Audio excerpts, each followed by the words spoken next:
Good morning. তো আমি বলার আগেই সে সব কথা সেরে ফেলেছিল, তো আমি তার ভয়েসটা দিতে পারছি না। তো কেমন আছো সবাই? আশা করি সবাই ভালো আছো। তো আজকে সরস্বতী পুজো, তো অনেক কাজ আছে, তো ভিডিওটা কন্টিনিউ দেখতে থাকো, সাথে থাকো। আজকে সারাটা দিন আমরা সকাল থেকে রাত পর্যন্ত যেগুলোই করব সবটাই শেয়ার করব, আর ভিডিওটা সবাই না টেনে পুরোটাই দেখবে। আর যদি ভালো লাগে লাইক কমেন্ট শেয়ার করে দিবে। তো চলো আজকের ভিডিওটা এখান থেকে স্টার্ট করে দিলাম। তো ফ্রেন্ড, ঘরটা প্রথমে ঝাড় দিয়ে নিয়েছি। তো দেখো সোনামা কী করছে। তো সাইকেল চালাই ও ঘরের মধ্যে দিয়েই, তো ওর ঠাম্মার ঘর দিয়ে সাইকেলটাকে ঘুরিয়ে আবার চলে আসছে আমাদের ঘরে। তো আমাদের ঘর থেকে ব্যাক করে আবার ওই সোজা যাবে, ও এরকমই করে ঘরের মধ্যে দিয়েই। তো ও সাইকেল চালাচ্ছিল, তারপরে আমি ভাবলাম না ঘরটা এবার মুছিয়ে নিই, কারণ ঠাকুরমশাই আজকে বলেছে 10:30টার সময় আসবে পাশের বাড়িতে, তো সেখানেই বাবুকে অঞ্জলি দেওয়া করাবো। এর জন্য কাজগুলো করে নিয়েছি। আর সোনা তো ক্যামেরা ধরছে, বুঝতেই পারছো, ক্যামেরাটাকে নড়াচ্ছে, এদিক ওদিক সেদিক দেখাচ্ছে। তো যেটুকু করে দিচ্ছে এটুকুই অনেক।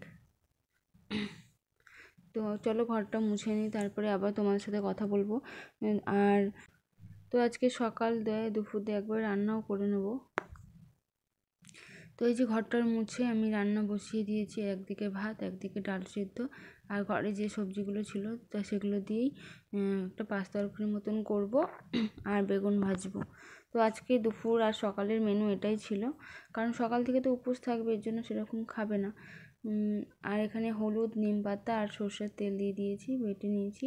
তো বাবুকে মাখিয়ে স্নান করে দিয়েছি, আর এদিকে আমিও মেখেছি। তো এবার ওকে রেডি করব। আর সরস্বতী পুজোতে হলুদ মাখবো না, শাড়ি পরবো না, এটা তো মানে ভাবাই যায় না। আর যখন ছোট ছিলাম তখন থেকে করতাম, এখন বিয়ের পর আর সেরকম করে হয় না। না, এখন তো ছেলেপিলের মানে এখন মেয়ের আবদার পূরণ করতে হয়, আর আমাদের আবদার ভুলে গেছি আমরা। কিন্তু ওকে শাড়ি পরিয়ে রেডি করে দিচ্ছি। আমাদের ওখানে মানে এই টাইমটায় মেলা টেলা বসে, তো সবাই শাড়ি টাড়ি পরে মেলায় বেরিয়ে যায়, সেদিনকে মেলা ঘুরে। তো এখানে তো এবার এখানেও একটা ছোটো মেলা বসে, তো এবার হয়নি মেলাটা। তো ভাবলাম তাহলে অন্তত অঞ্জলিটা শাড়িটা পরে দিক, আর ও তো শাড়ি পরার জন্য খুব ব্যস্ত। তো ওর শাড়ি ওকে পরিয়ে দিলাম। এই শাড়িটা এই বছরই এবার হবে, পরের বছর থেকে আর হবে না। এটা যখন খুব ছোটো ছিল তখন থেকে এই শাড়িটা কিনে পরছে ও। আর ও যেহেতু ছোটো, আমার শাড়ি পরে ও নড়তে পারবে না অতটা, কারণ আমার শাড়িগুলো সেরকম মানে সফটের মধ্যে নেই। তাই ওর শাড়িটাই পরিয়ে দিলাম তাড়াতাড়ি করে। তো চলো ওকে রেডি করিয়ে দিই। আজকে আবার ষষ্ঠী আছে, রাতের বেলায় রান্নাবান্না করতে হবে।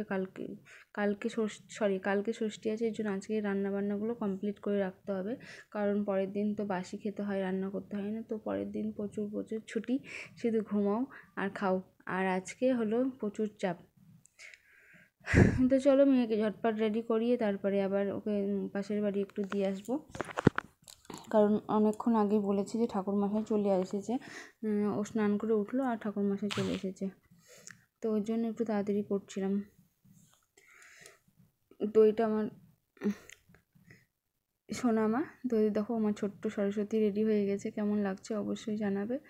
আর লিপস্টিক পরলে তো ওর কথার ভাবভঙ্গি পাল্টিয়ে যায়।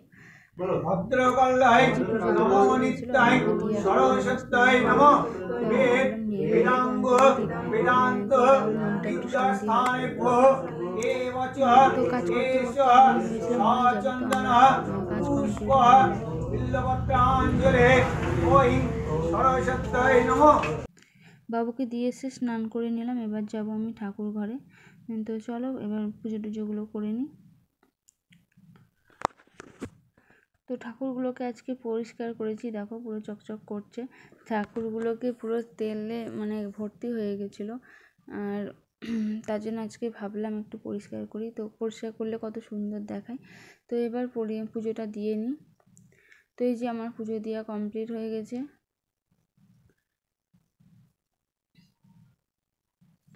পুজো টুজো দিয়ে নিলাম, আর রান্নাবান্না তো হয়ে গেছে। তো এই যে সোনা এসে প্রসাদগুলো তুলছিল। আর সোনা সকাল থেকে জল পর্যন্ত খায়নি, তো উপোস ছিল, ওকে খাইয়ে দাইয়ে আর দুপুরে ভিডিও করা হয়নি। এটা হলো সন্ধ্যাবেলায়। তো আজকে সরস্বতী পুজো, 14ই ফেব্রুয়ারি, ব্ল্যাক ডে, ভ্যালেন্টাইন্স ডে সব একসাথে পড়েছে। তো সবাই মিলে আমরা একটু বেরোলাম ব্ল্যাক ডে পালন করার জন্য। তো এখন যাচ্ছি, তার জন্যই বেরিয়েছি সবাই মিলে, বাচ্চারাও আছে সাথে। তো একই দিনে সব রকম পড়েছে, কেউ কত হাসি আনন্দর মাঝেও যেন একটা দুঃখ থেকেই যায়, কারণ এই দিনে কত মানুষকে আমরা হারিয়েছি যারা আমাদের দেশের জন্য কত কী করেছে। তো তাদের উপলক্ষে এই ছোট্ট একটু আয়োজন। আর মানুষের ভাবছে যে আমরা কোথায় যাচ্ছি এইভাবে, আজকে তো সরস্বতী পুজো, তাহলে এখানে কোথায় যাচ্ছি। তো তারপরে আমরা এখানে এসে মোমবাতিগুলো দিয়ে দিলাম। এটা হলো নেতাজির একটা স্ট্যাচু। তো প্রত্যেক বছরই ওরা পালন করে, তো এবারও আমি এসেছি ওদের সাথে। তারপরে আসার পথে একটা সরস্বতী ঠাকুরের পুজো হয়েছিল, ভাবলাম চলো একটু শেয়ার করে দিই। তো যেহেতু আজকে সরস্বতী পুজো, আর সরস্বতী পুজো সেরকমভাবে কোথাও দেখতে যাওয়া হয় না, তো রাস্তা দিয়ে আসতে গিয়েই যখন এটা পড়লো তাহলে একটু ঘুরেই নিই। এই কারণে সবাই মিলে যারা যারা ওখানে গিয়েছিলাম তারা সবাই মিলে এখানে আসলাম, তো একটু এনজয় করে নিলাম। এই যে মা সরস্বতী, এই যে আমার সোনা, আর এটা আমার নাতনি। তো এই যে চলে এলাম এখন বাড়ি। তো অনেকটা রাস্তা গিয়েছিলাম হেঁটে হেঁটে, তো এখন অনেকটা বেলা হয়ে গেছে, 7:30 বাজতে চললো।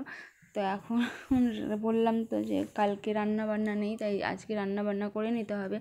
এই জন্য আমি এসে রান্না বসিয়ে দিলাম। একদিকে আলু সেদ্ধ করে নিলাম, আলুর দম করব নিরামিষ আলুর দম করবো, এই জন্য আলু সেদ্ধ করে নিয়েছি। আর এখানটায় যে সেমইয়ের পায়েসটা হয়ে গেছে, আজকে গুড় দিয়ে সেমইয়ের পায়েসটা করেছি। তো অল্প করেই করলাম, কারণ আমার বাড়িতে অত খাওয়ার কেউ নেই, একবারে অনেক কিছু করলে নষ্ট হয়, এর জন্য। আর মেয়ে তো খেতেই চায় না, ওর ইচ্ছা অনিচ্ছা। তো এবার আলুর দমটা করবো বলে আলু তেলটা দিয়েছি, আর কড়াইটা গরম হয়ে গেছে। তো এই যে আলুগুলো আমি এখন কষিয়ে নিচ্ছি। তোমাদেরকে রেসিপি শেয়ার করছি না, বাট কী কী রান্না করছি সেগুলো একটু দেখাচ্ছি, মানে পরের দিন খাওয়ার জন্য যে রান্নাগুলো সেগুলোই। তো এই যে আলুর দম হয়েও গেছে, এখন নামিয়ে নেব। আর একদিকে বসিয়ে দিলাম ভাত, আর এই যে লুচি করে রাখবো। তো কারণ ভাত তো বারবার খাওয়া যাবে না, এর জন্য লুচি।